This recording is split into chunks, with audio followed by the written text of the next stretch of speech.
Good morning, everybody. And once again, we continue our series of interviews with fabulous people all around the world. And today we've got somebody from New Zealand. Welcome, Blair. Hey, how you doing? Nice to see you. Yeah, fabulous to see you. You all are so busy. I can't believe I'm fortunate enough to get to share you with everybody. Well, you managed to get me on a very rare day off, so I was happy to accommodate that. But So thank thank you you very for much. giving me this opportunity. It's an absolute pleasure. Now, Blair, you know, you've been interviewed, you've told your story 10 million times over. So rather tell people what it is that you actually do, the services that you offer, why you do the work that you do, and how do you do this work? Right. Well, I channel a spirit called Tabash, and I've been channeling Tabash now for about 35 years. As a channel, I'm one of these channels who basically completely steps away from the physical and allow Tabash to use my body 100% like it's his own. Channels work in lots of different ways. So right from the very beginning, Tabash always explained to me that invariably I'm going to use your physical as if it's my body. I know other people who are channels, and often they're very conscious of what's being said, or they just sit with their eyes closed and there's very little animation in the body. But in my case, it really is, you know, just a same body, different soul, really. And over this period of time, I've come to realize it's not just about my service to humanity, but anything that we do is basically about our own personal evolution as well. So as a soul before I reincarnated and I was making the deal of this incarnation, choosing to be a channel, then I realized that this is actually part of the development of Blair as much as, you know, the development of my soul. So all the different experiences that I've had as a channel, and also building up to being a channel, it's made me look so honestly at myself in every way possible. And I remember when Tabash first presented his credentials to me, and you know, he said to me, they basically laid out, well, this is what I need you to do, you know, so that therefore you can prepare not just your physical, but your emotional and your mental bodies to be able to align with his energies, but not just his energies, but the energy of source. And so when you're channeling spirit, you're not just channeling that entity, you're channeling source power. So therefore, physiologically, you have to be aligned with that energy. So in the early days of training, I suppose you could call it, and this is way before I did anything public, I would sit and meditate, and then I would, as I'll call it, practice bringing spirit through. Now, in those days, Tabash wasn't on the scene. So when I first started channeling, it wasn't just Tabash. So there was a big build, if you like, until he actually came on the scene. And I'll explain how this first happened to me, actually. So I remember I was at work one day, and I had been involved in my self-development, you know, for some time. And I had this really bizarre feeling like someone was trying to tell me something. And I knew enough about my body spirit stuff to understand that it was probably a non-physical thing that I was feeling here. And anyway, so I didn't think much of it. It was just that niggly little feeling that you got in the back of your mind, you know, someone's trying to poke at you. So anyway, so I came home and from work at the end of the day, and my wife is in the kitchen pottering around. And so I made myself a cup of tea and sat down, flipped the telly on. And I remember quite specifically thinking at that exact time, oh, I wonder what this feeling is about. And the moment I did that, on the TV was a program about channeling, and which in those days, so we're talking about, you know, the 1980s. So that was pretty rare to have a program on channeling, particularly in New Zealand.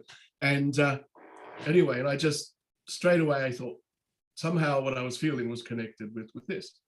So I watched the program, and I think it was a woman who was a channel was being interviewed. And anyway, so we had dinner, and then I mentioned to my wife, oh, I just feel we need to do something. I don't know what.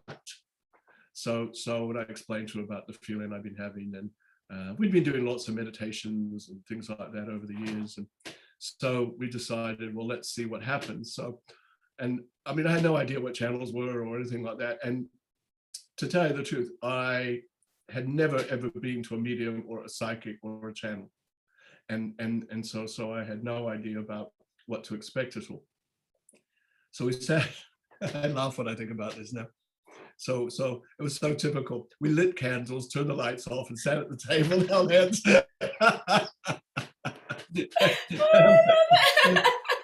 I must admit, I mean, excuse the French, but I did feel a bit of a dick sort of sitting there, sort of like, you know, what's going to happen, you know, conjuring up the spirits and all that sort of stuff. Anyway, so this went on for some time, and I felt very peaceful. It was quite a nice little meditation sitting there, just holding hands. And then all of a sudden, I got this enormous sense of energy going through my body, and followed by this enormous sense of sadness for some reason. And that soon dissipated. And then I started getting someone talking in my head. And it was my father-in-law, Kay's dad, who'd passed away about a year before. And he was just telling me. Sorry to interrupt you at this stage, but Blair, had any spirits actually chatted to you prior to that moment? Oh, no, not at all. No, okay, just to get that clear. Yeah, I'd just been quite happy just doing my meditations and reading and, you know, just pretty much just plugging in on that level, actually. And so anyway, so my father-in-law started chatting to me in my head, and then I just was talking to Kay, and I said, look, you know, I feel I'm like getting your dad here. So I just started telling her things which were accurate, and this went on for about an hour. Anyway, so finally it stopped, and my whole body was absolutely full of this electric magnetic vibration. You know, it was just, I was just buzzing, you know, with energy. I couldn't settle. I was wandering around and all that sort of stuff. And anyway, so Kay and I had a bit of a chat about it, and she was amazed too. And so I sort of thought, wow, you know, I'm onto something here. You know, what's this all about? Again, never for a moment thinking that this is going to lead to, you know, being a spiritual channel. I just thought another level of my development. So I just started practicing. So we would sit down and, you know, have these meditations, and funny enough, my father-in-law never came through again, so he must have said his piece and then decided, oh, well, that's it, I'm out of here. And so I just started getting really good feelings and energies, and then my whole body started, after a while, while I was doing these practices, sort of shaking, you know, and you know, sometimes quite dramatically, where I was a bit concerned, you know, but I got, it wasn't like a voice, but it was more like a thought someone was giving me, and saying, it's okay, just go with this energy. And now I understand that what was happening is that whatever that first experience had been, it rather pulled the cork, and my physical body was now in a position of being able to accept a different frequency, a different energy. So basically that was what was happening when I was sitting there sort of shaking around, looking like a human vibrator. You know, I was just downloading energy, I suppose. And then gradually I started getting faces started to come to me, and who were just spirits who were around.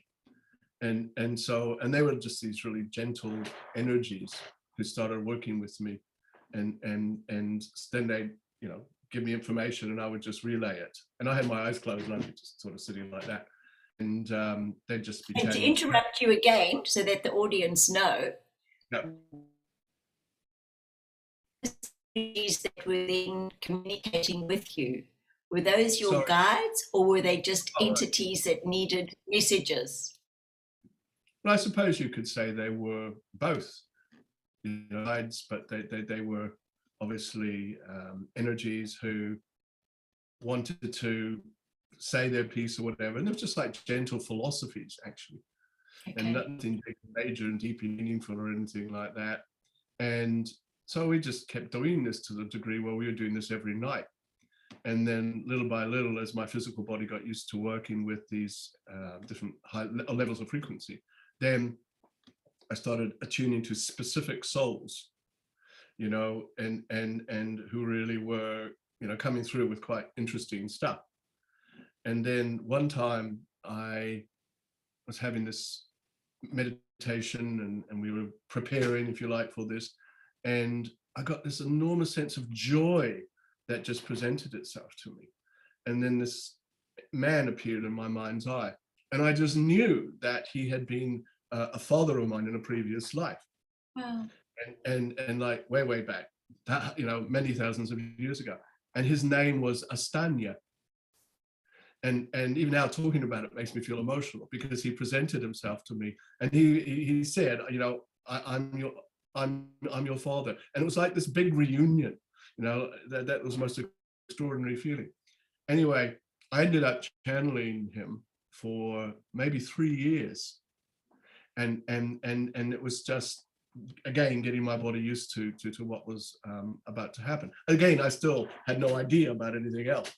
Anyway, so this went on for some time, and then Astanya stepped aside after a while, and then I channeled. Oh no! What happened was this dude came through once. His name was Paul, and he was French, and Kay and I had been doing a little bit of work with helping souls to pass over who got a bit stuck, and Paul had been with the Secret Service in the 1960s, and he was taken away, and then he was killed.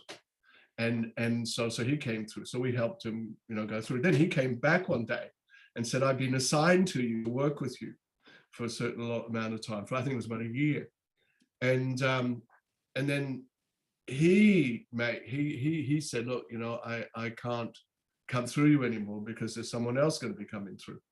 And it's actually a bit sad, because you build up this relationship with these energies. So you don't just see them as souls, because you get to understand their stories and what their journeys were all about, and they become your friends. Mm-hmm. And then suddenly, it's like Paul says, well, look, this is the last time I'm going to come through you. I'll still be around. But, he's breaking up with you. Exactly. It's like, hey, Blair, for them it's most probably speed dating, because they say the time is so short. Okay, so exactly. He's broken up with you and somebody else is there. Anyway, so what happened was, then there was like nothing for a while, and Kay and I decided that we'd go offshore and visit one of her family members who lived in the UK. So, and also we were planning a trip to Egypt, which somehow seemed really important for us to do. So off we went, and this stage in my life, I was starting to look at where I was going with careers and things like that, because up to this point I'd been in restaurants, and also I ran a clothing store, amongst doing other little things like that. But I was really thinking about career moves, and I was actually thinking about becoming a doctor, and really wanting to look at healing and helping people, etc., on that level. So went to the UK, and then we went and had our trip to Egypt, which was just the most extraordinary experience. It was like, now in retrospect, I understand it was a trigger place for me. So it obviously opened up, more vibrations, and there was nothing specific about what happened, but it was just, everything was just right. You really felt that you linked into something in some particular way. We went back to the UK, and it was interesting, because while we were, I remember quite specifically this, we were on a felucca going up the Nile in Aswan, and Kay said suddenly, oh, something's happened to Mum. And Kay's mum had Alzheimer's for some years, and she'd been in a care home for some years. Anyway, when we got back to the UK, this family member who was Kay's daughter, she said, took Kay aside, and she saw Nana passed away. and Kay just said, I knew that, and it was exactly at the time that we had been in that felucca, and Kay had said that. Anyway, we felt we had to find some spiritual worker, and we didn't really know what was going on in London, so we ended up going to the spiritualist church in Belgrave Square, and they have mediums and psychics often, through the week. So we went to this meeting, and it was this medium from Norfolk. I can't remember his name. Anyway, so we did all the stuff that they do at the spiritualist churches, ceremonies, and then the medium comes forth and he starts giving information to people. And he went up to Kay straight away, and he said, "Oh, I've got your mother here." And she lived in Auckland, and she said that she lived in Auckland, and that she's as clear as anything now, and everything is wonderful and all that sort of stuff, because she'd been absolutely bedridden for about 5 years. Wow. So that was wonderful, that she got this clear message from her mum.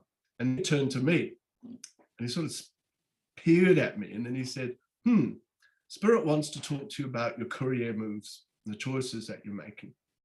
So I thought, well, this is going to be interesting. Anyway, he says, I see I've been given 2 rooms, and in one room I see looks like a big red cross. So I thought, well, that's a hospital. And then he says, but I see another room, and the room is just pulsing lots of light. Well, I had no idea what that was. And he said, whatever you choose, you're going to excel in, and it's just a matter of choice. So I thought, right, okay, well, medical road, I'm on the right track. So I got back to New Zealand and started looking at doing things, etc. And then one day I was flicking through the paper, and I noticed this little ad that was advertising this woman called Jenny Tro, who was a channel for the Egyptian goddess Isis. So I said to Kay, oh, this might be interesting going to see this, because I'd never seen a channel in a public sort of situation. And again, remember, I had no thought about ever doing anything like that as a job. And what I was doing as the channeling I was doing in those days was just purely for myself and for Kay and the odd friend who would pop in. And so we went to this meeting, and Isis channeled through Jenny totally. So she would leave her body and Isis would come through and engage 100% with the audience. So anyway, she's about halfway through, and all of a sudden Isis stopped and stared into the audience like this, and then pointed and said, "You are a channel." And I didn't think she was talking about me. I thought she was talking about some dude behind me. So I'm sort of looked back, oh, well, that's cool. And then she goes, "No, you." And I'm quite shy in lots of ways. And so of course everyone sort of stares at me, and I'm like wanting to, go under the seat. Anyway, the long and short of it was we ended up doing some of the seminars that they were running, and it was amazing because it was in the 80s, and it was really at this we were all at the border of taking this big step into spiritual consciousness. The world was shifting, and during these seminars we just met up with the most extraordinary, wonderful people who are all on the same page. And there was about 30 to 40 in each of these weekend seminars, and just made this amazing connection, friendships, and alignment with these mind, body, spirit people. And it was really like family, and we'd never experienced anything like that before, ever. And so then one day when I was at one of these seminars, Isis came up to me and she said, "Oh, you've got a spirit around you called Tabash." And so I'm like, okay. And I had sort of been aware that someone was around, wasn't quite too sure what it was. So I thought, okay. So I just started working in meditations and getting a sense. And he first made his presence felt, so I could feel the energy going through my body. And again, there was no messages or anything of that nature. And then I saw his face, and so he showed me his face, and again, no words or messages or anything. So I just kept working with it, and then gradually just started chatting away to me in my thoughts. And it was nothing specific. It wasn't great spiritual truths or, this is the meaning of life stuff, all that stuff. And Just it was becoming just like, familiar. how you doing, Blair? Let's hang out, sort of stuff. Yeah, totally. Yeah. And anyway, so I started working more and more with him. And then little by little, he started talking through me. And so Kay and I would practice again every night, and then Tabash would start coming through, and again, letting my body get, really adjust to this different vibration and energy. And look, this went on for some years. Can I ask you a question? And so, when we started, sure. So when he first came through, did he speak to you when he started speaking through you in the same accent that he uses now, or was that right from the beginning that you actually became a different entity as such, channeling Tabash? Yeah, the voice was different, and it's interesting about voice, and this is actually indicative of all channels, because I've asked Tabash about it, and he says, well, it's not really an accent. He says what happens is that when spirit is working with physical bodies, they manipulate the vocal cords through their own energies and their thoughts, and so it's more like this inflection that comes about. And when I have actually listened to other channels, there's a similar type of inflection. And I think also too what occurs is that as Tabash's personality presents itself more, then that must organize the voice well. So the more Blair steps aside, the more T comes through. Then it's like he's just organizing the vibration through personality and his energy. So then, Blair, the question is, why do some people have that ability okay, so there are lots of channels and mediums, but there are very, very few that do the transfiguration like you do. So why is it, and what is the difference? Why come through with that inflection rather than just talking through your voice? Yeah. Well, I think one has to remember that, whatever the decisions are that you make to do what you do, the way it comes through you is entirely the deal that you've made, not just with the energies you're working with, but with your own soul and source. And that's why some people come through in a particular way and others do it in a different way. Some are closed eyes, some are open eyed, some walk around the room, some stay seated in the chair. And so it's just basically the deal that obviously I made a deal with Tabash, let's do it this way. And of course, when you look at Tabash's personality, it's very engaging. And therefore he's quite, it's like he demands of you, and not in a negative way, but just in a way of open and engaging, and he wants to participate. So therefore, the way he uses my body, the way he talks, his laugh, he's got this unique laugh that's not my laugh at all. And people have often said that they always know when Tabash is around them because they hear his laugh first, like he's laughing at them. As if like, hey, isn't life this big joke and we're just all, in it together? So, and yeah, so and did he tell you? So, sorry, because I want to know so much. So did he? Did he say, "Hey, bud, look, we're going to do this work now"? When did you know that you were brave enough that you were going to actually take a client? Yeah. Okay, what happened was, so I've been, working away with him, and he'd been sort of chatting away to me about, we're going to be doing, little teachings and things like that, and meetings, and I'm like, oh yeah, blah, blah. And so in my house, my house is 2 flats, so I live downstairs, and we had tenants upstairs for a while, but then as Tabash started talking about doing this as a job, then we let the tenants go, and I started organizing upstairs. He said to Kay, this is how I want you to decorate the room, and da. So it was a bit like walking in the dark, not really knowing what was going to happen. Anyway, so I was meditating, and I got into this blissful place, and it was so yummy. And then suddenly Tabash says in my head, oh, open your eyes. And I resisted because I was in such a yummy place that I'm like, no, I just no, and he says, just open your eyes, Blair, you know, and that voice is. So I did, and I wasn't actually in the room that I was sitting in anymore. And I find myself that I had shifted my consciousness. I'd gone into another realm. And I remember I was in a room, and I looked down, and I was actually sitting on the floor, and the floor was black and white, quite big black and white marble tiles. And there was these big windows that were on the right of me, and these drapes, or not drapes, but sort of filmy, whatever. And all this light was just flowing in. And then I looked up, and there was Tabash, and he was standing, you know, above me, looking down. And he just laughed, and he goes, "Why are you sitting on the floor, Blair?" Like this. And then he goes, "Up, up." And then he come with me, I want to talk to you.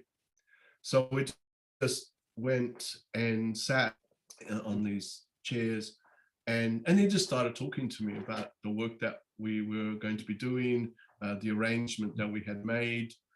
And the whole time he was talking, it made absolute sense to me, like my soul remembered what he was saying. I remembered the agreement that I'd made with him. And then he gave me specific guidelines that he wanted me to follow, just to take us to, or me to, another level of his vibration and energy. And so I just kept working with this. And then one day he told me, right, we're going to do a public meeting now. And you need to hire this place and advertise this and da da da da. God, here we go. And I had no idea how many people would show up, you know, whether it was going to be 5 or 50 or whatever. Well, in the end, actually 100 people showed up. And so how did that make you feel, Blair?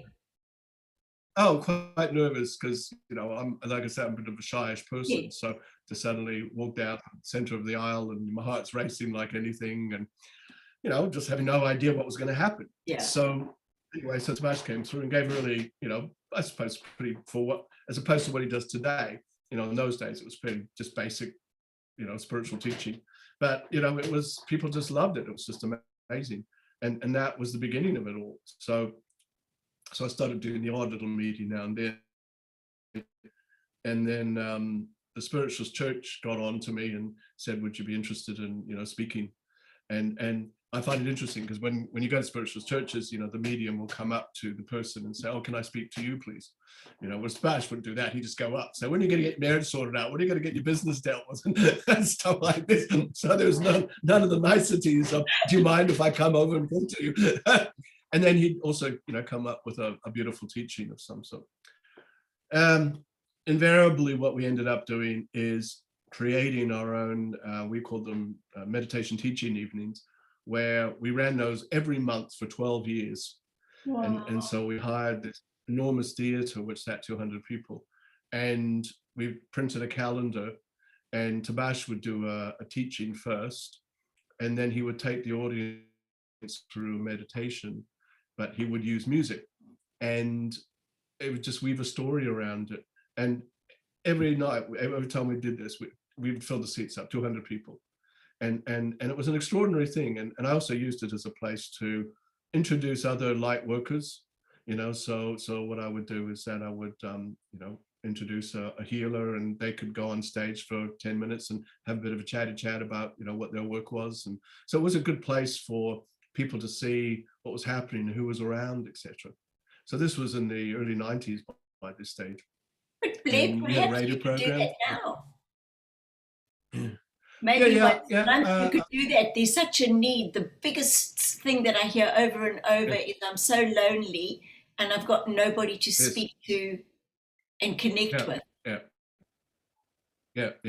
Oh, absolutely. Yeah. And I do the odd thing now and then, but you know, just other things that have been happening in my life sort of diverted me away from doing that. But now I'm sort of opening that door a little bit more.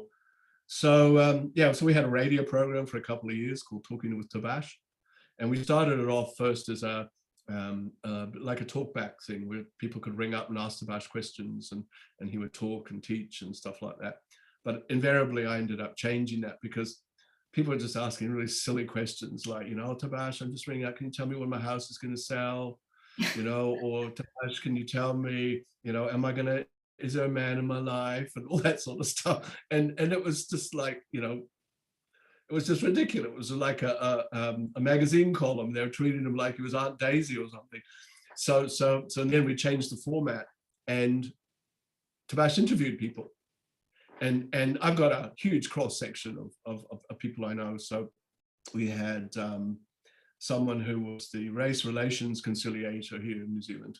So Tabash interviewed him, and he'd been New Zealand ambassador for Zimbabwe, and he'd been, you know, a politician, and all sorts of things, you see. We had a local councillor who was very much into safe food and all that sort of stuff. And then a young woman who was 20, who was dying of cervical cancer. So Tabash interviewed her. Two young guys who were both 18 who'd been brought up in very spiritual households. You know, so we interviewed them about, you know, what's it like, you know, basically being brought up right from the beginning, you know, mind, body, and spirit. And it was such fun, that radio program, actually. And so, but yeah.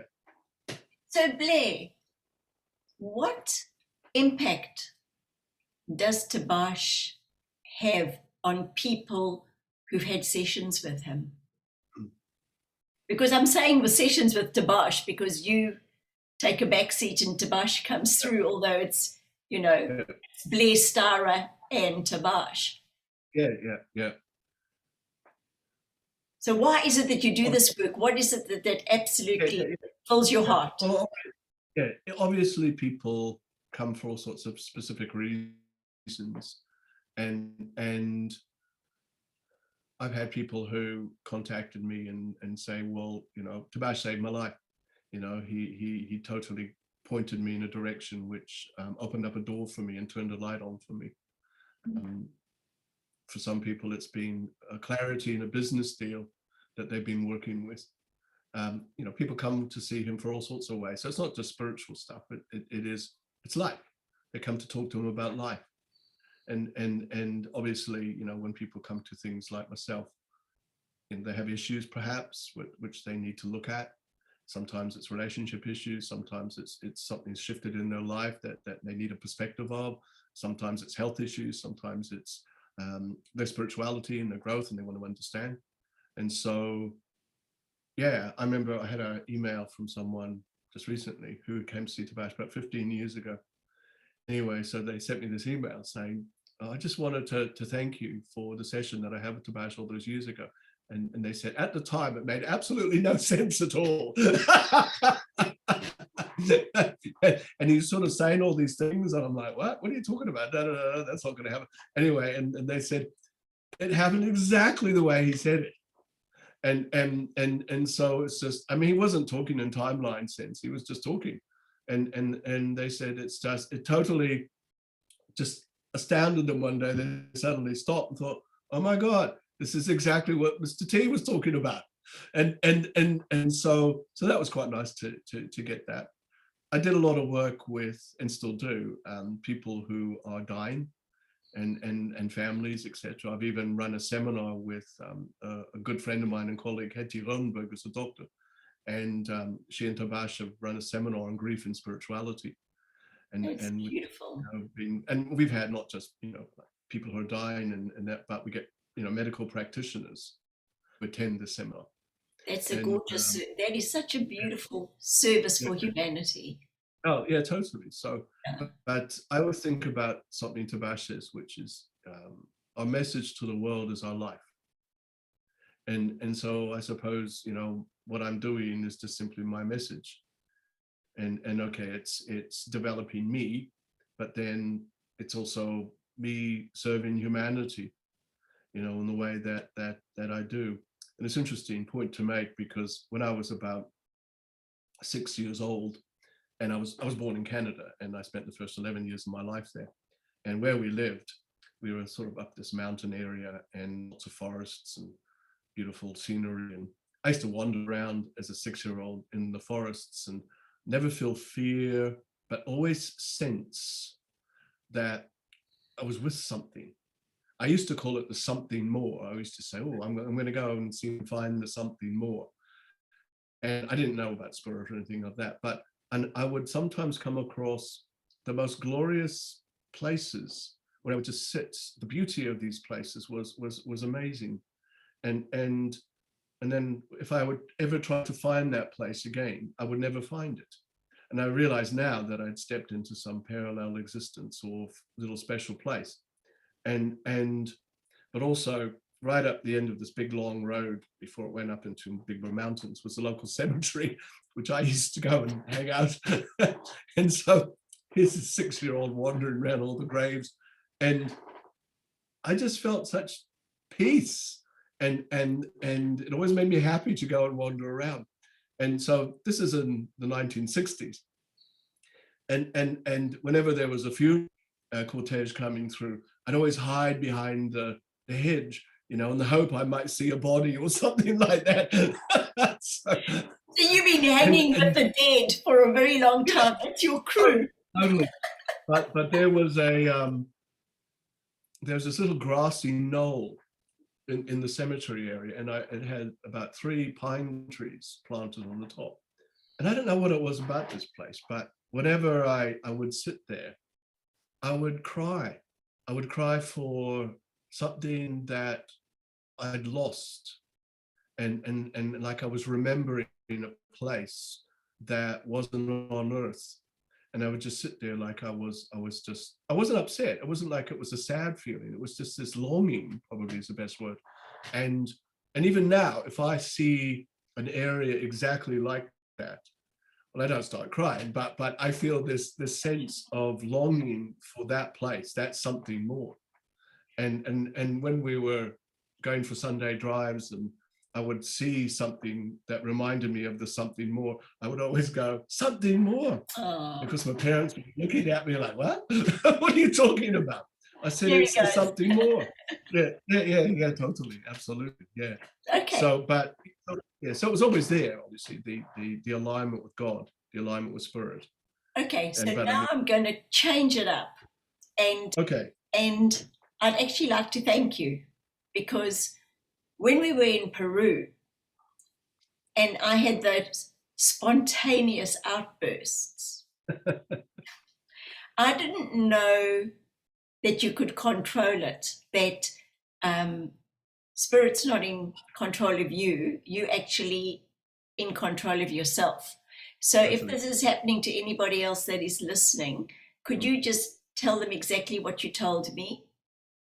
Can you remember? Probably not. But what I'll say is this, is that at the end of the day, you've got to remember that this isn't happening to you. This is happening because of you. And so because of who you are, because of what you feel, because of what you think, because of the way you've developed, you've allowed yourself to be utilized in this way. So when spirit presents himself to you, and it doesn't mean that you just have to let all and sundry flow out of you. And it's about being able to just acknowledge, okay, I accept that this is happening, but here are the rules. And I'm this human being, this is my life, this is my structure, etc., etc. So if you're going to work with me, then you have to set some boundaries and some guidelines.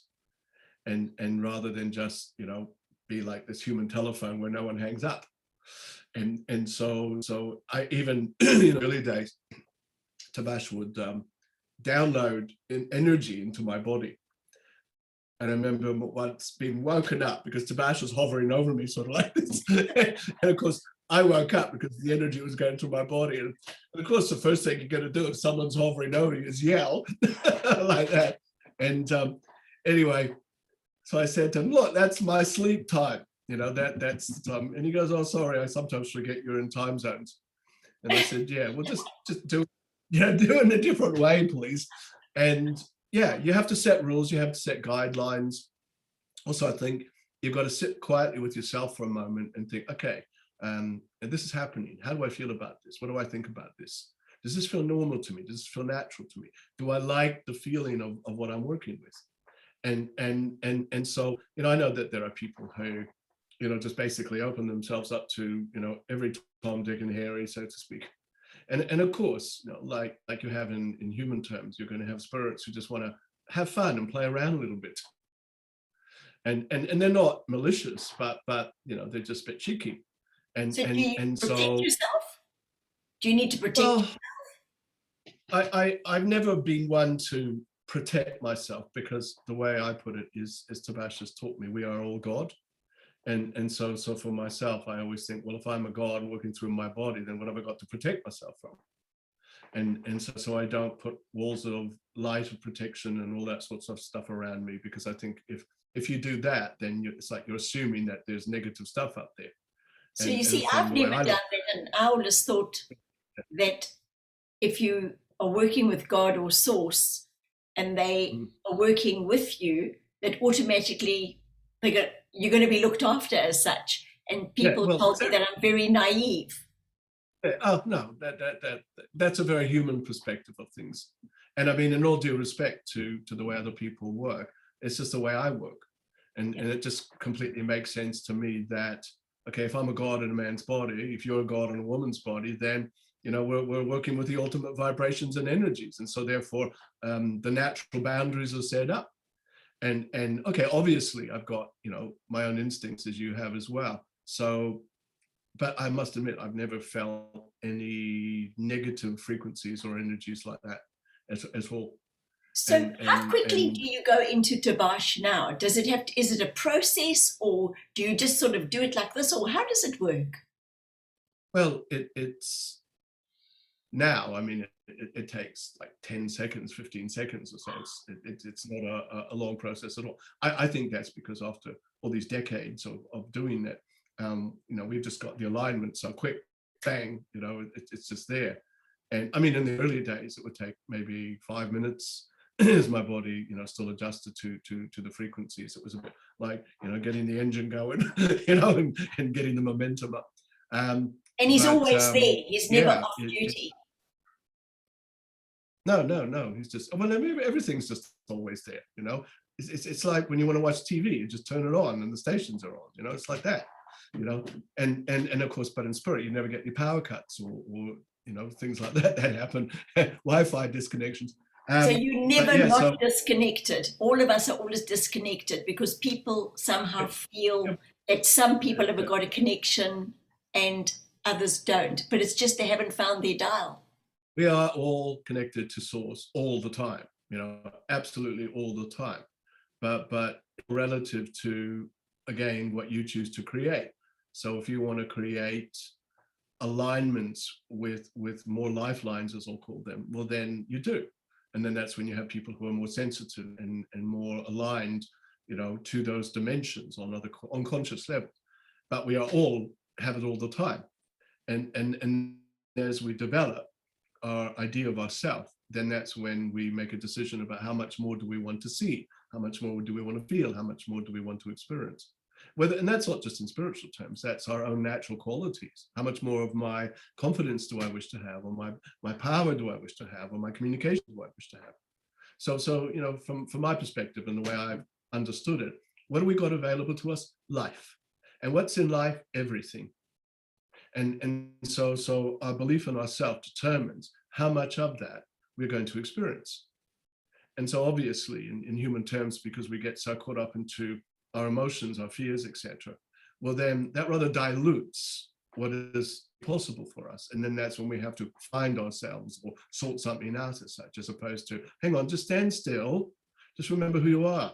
You're God in a body, you're aligned to life, what do you want to do with it? You know, I like what Tabash has taught. He says, every day of life, when you wake up, you give yourself a chance of life. And every day you have to decide, okay, what are you going to do today? What are you going to think today? What are you going to feel today? So when Spirit presented to me this thing about going public with it, they actually gave me a particular phrase that I needed to repeat in my head.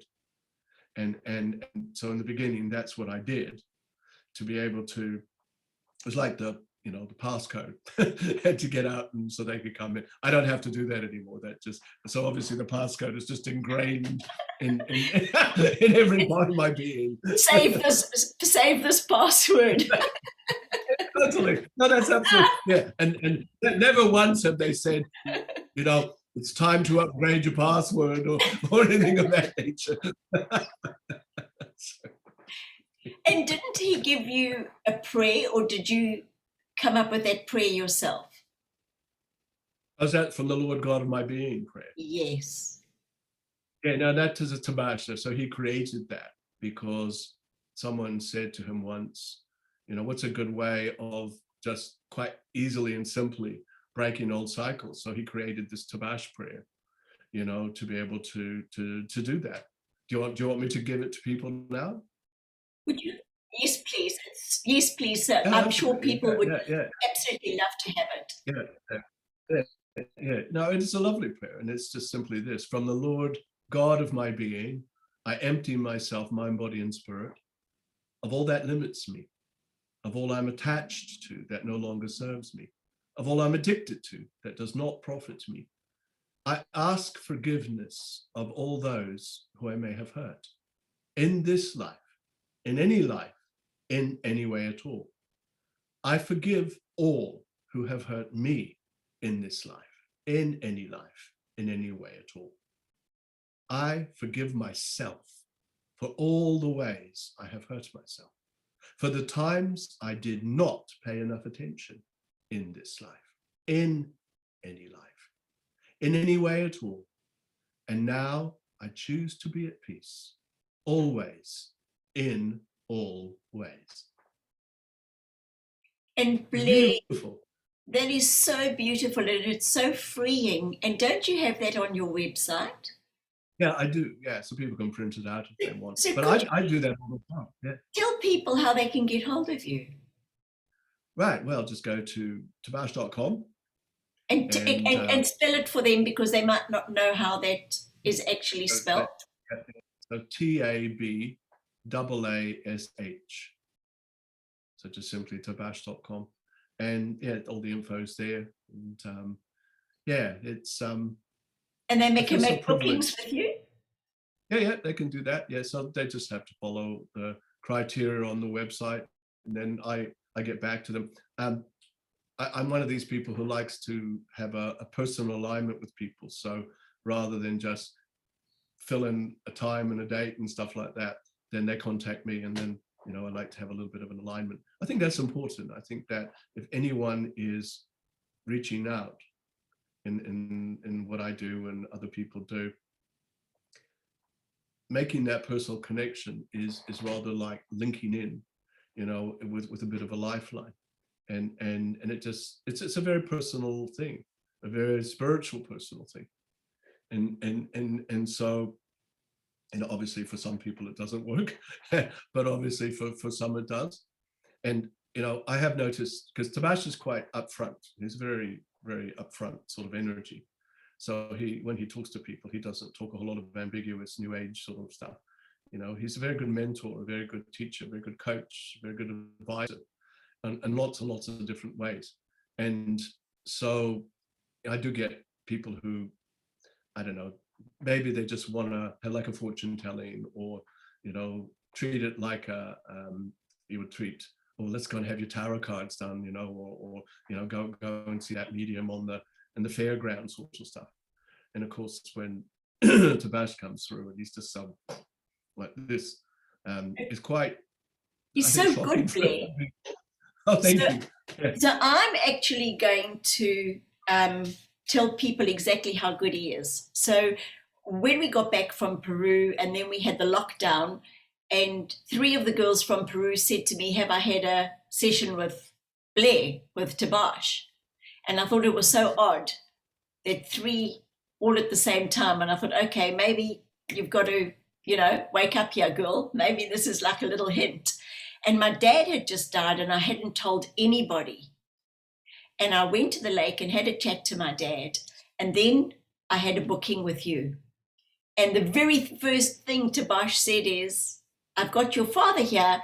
And he said, thank you for the chat at the lake. And I went, okay, now you've got my attention. So then I was prepared to listen to everything else because I'm so skeptical. I'm still, even though I'm in this realm, I'm very black and white. I need absolute tangible proof. And then you said, or Tabash and Blair, the team, they said, okay, we'll call it TB or maybe BT because TB sounds like some kind of tuberculosis. And then they said that that I was going to get this work ahead, that Jesus's brother James was working on my physiology. in order to clear the channel or ramp up the channel, which quite frankly at the time was a load of bollocks. But 2 months later, that's what happened. So, and then it actually felt that actual feeling coming all the way through, which is such a shock to the system of that energy with your voice changing. So I think if Tabash hadn't been there to warn me, and if you hadn't been there to guide me in Peru with all that craziness, I just think you're tremendous. I think you're the most awesome team. Thank you so much. That's makes my heart sing. Oh, look, just you just made such a difference to my life and to so many others. And also, Blair, I'm sure that you could be invited by whoever's listening, because we've got people from all over the world. Would you be open to run seminars anywhere in the world when the madness calms down, if they could contact you? Is that something you'd like to do as well? Yeah, well, one of the things that has happened to me recently is my wife passed away in August last year, and she'd had Alzheimer's for 10 years. So I looked after her for 6, and then she was in the care home for the last 4. But that really put a pause button down on how much work I could do, because I really wanted to stay closer to New Zealand. And now that she's passed, I can feel the expansiveness of the energy again, and the, I shall call it the gathering of the team, is happening. So so I've started to do some little workshops. I'm heading up to Taupo in August to run a 1-day workshop with somebody, and just put in some more feet in the door. And Alba and I are talking about, well, actually a message from Spirit about the next thing Alba and I have to do in Sedona, in Arizona. We have done some work there before. So so Spirit's talking about doing a whole 1-week retreat. Fantastic. In Sedona. So definitely there's doors opening up again. So absolutely, totally. And you are invited to Wanaka when you feel like a break. We'll set something up for you here, and we'd love to host. Oh, it'd be wonderful. Absolutely. That'd be now, great. I am so aware of your time, being such a busy man. And I've been looking at the time, and it's exactly 1 minute to go. So, Blair, what is it that you'd like to share with the world as a parting words? There are so many people living in fear at this time because they don't realize who they are. So could you just end with something like that? That would be super. I think if you look through our human history, we've always created events that have allowed us to look at ourselves in a much bigger way. I think what's occurred recently is that our higher nature has stepped forth in a very conscious way. And it's directing our human nature more simply and with a different form of light. So it's like we're stepping away from what we used to be. It's like we're not those people anymore. We've evolved. And so this time is a time of dismantling, but at the same time, a time of creating.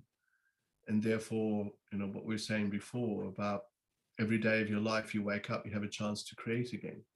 And I think we need to be aware of that. We are creators. What I said before, life's not happening to us, it's happening because of us.